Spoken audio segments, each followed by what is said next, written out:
dzisiejszych czasach majątku się idzie dorobić na rozmaite sposoby. Możesz mieć talent do czegoś, możesz się wyuczył dobrego zawodu, albo otworzyć swoja firma. Pierwej, żeby być bogaty, trzeba się było bogato urodzić, a i to nie gwarantowało dostatku, bo gospodarstwo było jedno i ojciec mógł ino jednemu synowi jej przepisać. Od czasu lokacji na prawie niemieckie w 1268 roku przez 6 stuleci bogacymi ludźmi w Krościcach byli dwaj sołtysi dziedziczni. O nich niedługo cały film, a tu wymienimy ich najważniejsze przywileje. Mieli prawo do budowy i prowadzenia młyna, czy do ważenia piwa i prowadzenia kacmy. Oba mieli po 2 łany, czyli około 33,5 hektara ziemi uprawnej, z której nie musieli płacić niektórych podatków i opłat. Z części opłat i podatków zwolnieni byli też tak zwani Freibauery, którzy mieli od 1 do 2 łanów. Tych wolnych gburów szło policzyć na palcach jednej ręki. Reszta, kole 30 gburów, nie miała tych przywilejów, ale szło je i tak bardzo dobrze. Większość miała łań ziemi i pod względem posiadania tworzyli w miarę wyrównaną warstwę społeczną. Od połowy XVI wieku zaczęła się w Krościcach tworzyć kolejną warstwę społeczną. Jej przedstawiciele byli nazwani Gärtneroma. Dzisiaj bymy padali zagrodnikoma. Taki Gärtner miał kole 4 hektarów trochę gorszej ziemi, ale płacił też majse podatki i opłaty. Urbasz z 1566 roku wymienił pierwszych 5 Gärtnerów. W 1743 roku było ich według katastru pruskiego 24. W połowie XVIII wieku te granice definiujące status Gärtnera zaczęły się zacierać. Zdarzało się, że w księgach kościelnych pojawił się u kogoś zamiennie status Gärtnera i Viertelbauera, czyli ćwierć gbura, albo Gärtnera i Häuslera.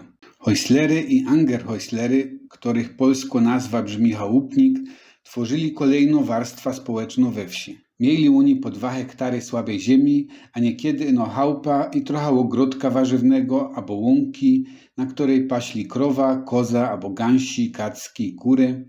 Nawet jak który miał te 2 hektary, to i tak nie stykło to, żeby wyżywić rodzinę. Przedstawiciele tej warstwy społecznej, żeby wyżyć, musieli dorobiać pracę najemną albo rzemiosły. Moja oma formaniła, żeby zarobić dodatkowo pora złotych. Kolejną warstwę tworzyli Einligery, czyli komorniki, żyjący na gospodarstwie gbórskim. A jak wyglądało ich życie?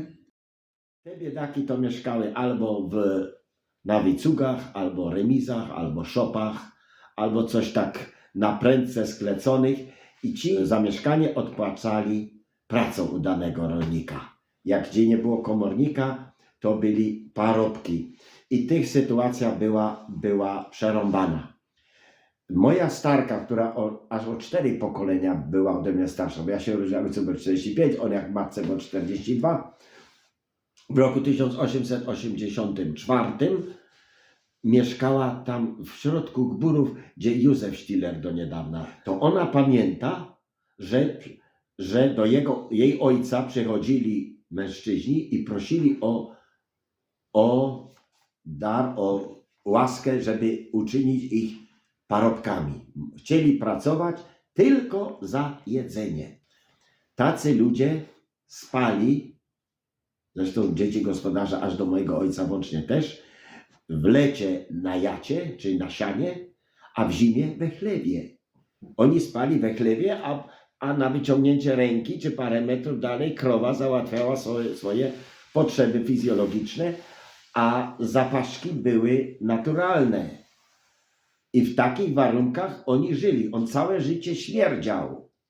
W księgach kościelnych często widzimy też osoby ze statusy Auszügler, czyli wycuźnik. Jest to spotykany w każdej warstwie społecznej człowiek starszy, który przekazał to, co miał dzieciom i był na ich utrzymaniu. Byli też i tacy, co nie mieli dzieci, albo nie mieli kontaktu z nimi i nie mieli żadnego krewnego, który by ich utrzymywał. Tacy byli zdani na łaskę gminu. Żebrak, to go włożono na 3 dni do jednego gospodarza, po 3 dniach jak nie mógł chodzić, to go przewoził do następnego i musieli się opiekować. Ja bym nie chciał być w skórze tego, ale tak bywało. Było, dobra, u mnie jest 3 dni, następnie do sąsiada i tak szedł po wsi po tych bogatych. A ten, u którego zmarł, musiał mu pogrzeb wyprawić. Więc każdy dbał, żeby tylko u mnie nie umarł. Bo to znów tam jakiś koszt był, jakiś coś, nie?